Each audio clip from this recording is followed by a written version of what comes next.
Question पढ़ो ध्यान से।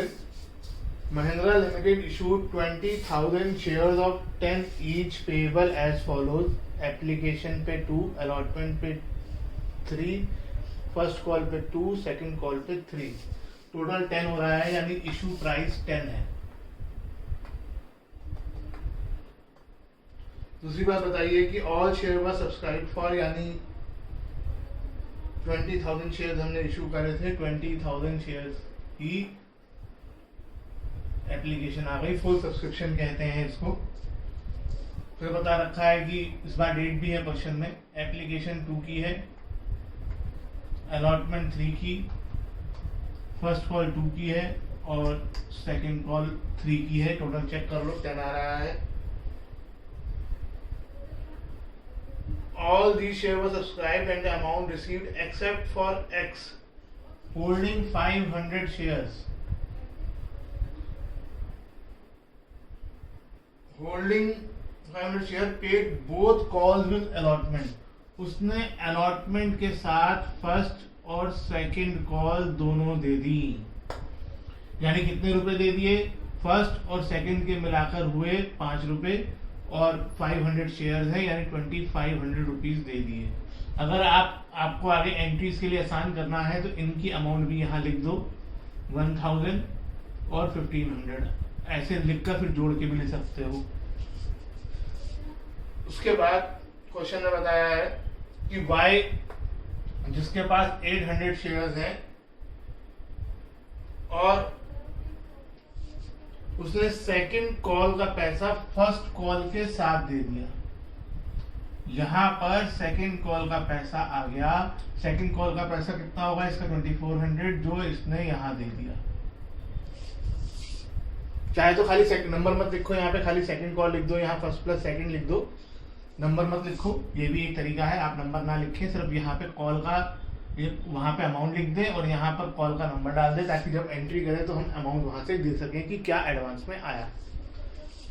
अब जनरल एंट्री स्टार्ट करते हैं। In the books of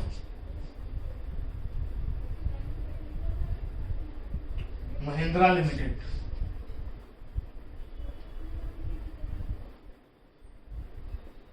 journal entries,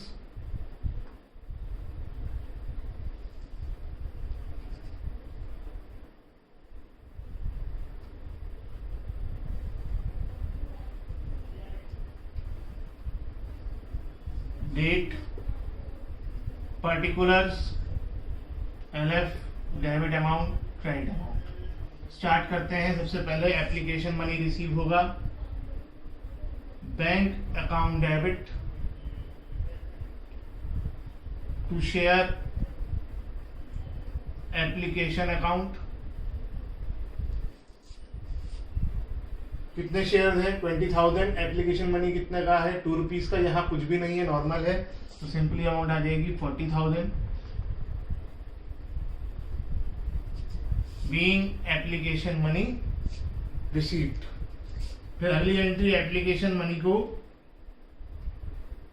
capital में ट्रांसफर करने की।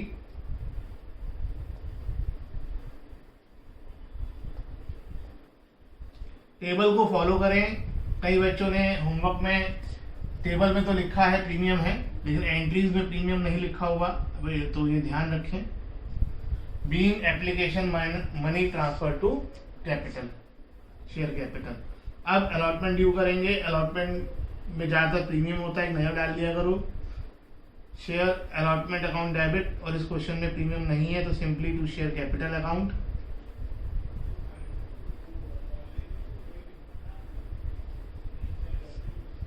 $20,000 into 3, 60,000. Being allotment made due. उसके बाद यहां पर अलॉटमेंट के साथ एक जना है X, टेबल दिखा रहा है आपको कि वो आपको फर्स्ट और सेकंड कॉल के पैसे साथ में दे रहा है। तो चाहो तो इस एंट्री को नॉर्मल कर दो और अगली एंट्री कॉल इन एडवांस की अलग से कर दो। दूसरा तरीका यह है कि इसी एंट्री में आप 2 कॉल्स इन एडवांस लिख दो। एक बात और बताऊं आपको कि कॉल्स इन एरियर्स की अमाउंट को आप अलग नहीं कर सकते हो, कॉल्स इन एडवांस की एंट्री आप अलग कर सकते हो। कॉल्स वैसे तो उसको भी अलग किया जा सकता है, लेकिन वो एक ही एंट्री है, उसको एक साथ ही करें। अलॉटमेंट में अमाउंट ऊपर वाली एंट्री से अलॉटमेंट में आ जाएगी। अब एडवांस में क्या आया ये आपको टेबल बताएगा, फर्स्ट कॉल और सेकंड कॉल। फर्स्ट कॉल 1000 की है, सेकंड कॉल 1500 की है, यानी आपको 2500 रुपीज एडवांस आ गए। यही इनका टोटल करके अमाउंट बैंक में आ जाएगा। Being allotment money received with calls in advance, with calls in advance. उसके बाद हम फर्स्ट कॉल पे आते हैं, फर्स्ट कॉल ड्यू करते हैं।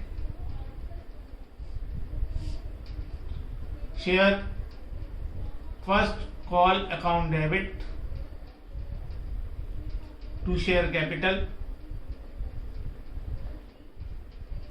शेयर है 20,000 और फर्स्ट कॉल है 2 रुपीज की, यानी 40,000।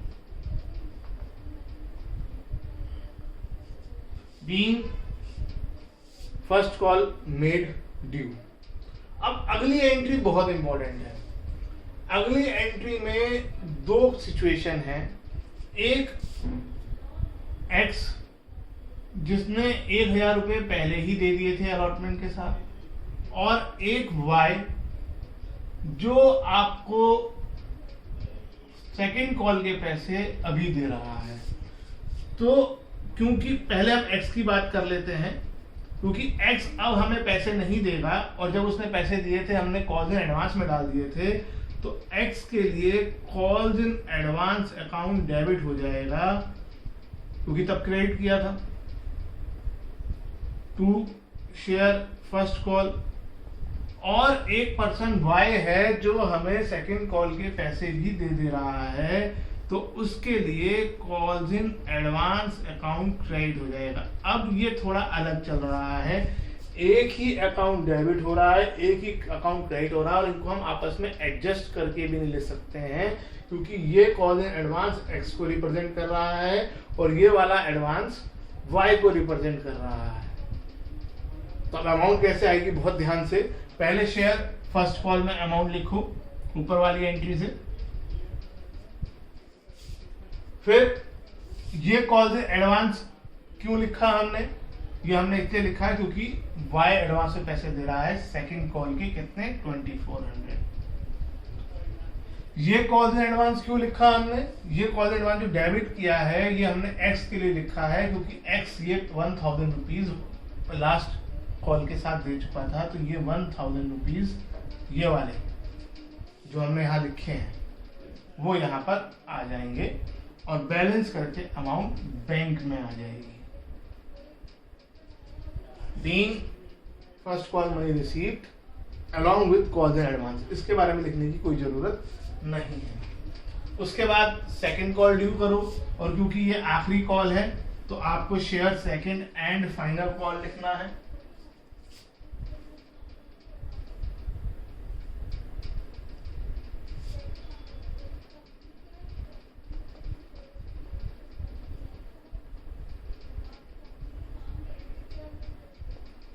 और फाइनल ऐसा नहीं है कि क्वेश्चन की लास्ट एंट्री में लिखना होता है, एक बच्चे ने ये भी गलती करी है, फाइनल तब लिखना होता है जब ये 10 रुपए पूरे हो जाए, इशू प्राइस पूरी हो जाए। अगर इशू प्राइस पूरी नहीं हुई है और हमारा क्वेश्चन उससे पहले खत्म हो जा रहा है तो हम फाइनल वर्ड नहीं लिखेंगे।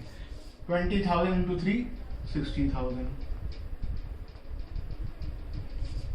Being second call made due. अब रिसीव करने की बात करते हैं।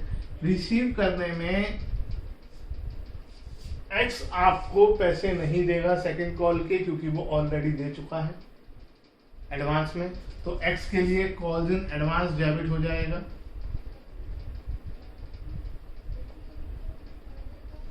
वाई भी आपको पैसे नहीं देगा क्योंकि वो ऑलरेडी एडवांस में दे चुका है, तो वाई के लिए भी कॉल्स इन एडवांस डेबिट हो जाएगा, लेकिन वो ऑलरेडी डेबिटेड है तो हम अलग से डेबिट नहीं करेंगे। To share second and final call account. आप देख रहे हैं जैसे जैसे हम क्वेश्चन बढ़ाते जा रहे हैं हमारे लिए टेबल कितना इंपॉर्टेंट होता जा रहा है। यहाँ 60,000 आ जाएगा। यहाँ कॉलेज एडवांस हमने लिखा था एक्स और वाई दोनों के लिए, तो दोनों की अमाउंट जोड़कर जो सेकंड कॉल वाली है वो यहाँ लिख दो, और बैंक में जो है अमाउंट आ जाएगी माइनस करके 56,100 being second call money received, being second call money received.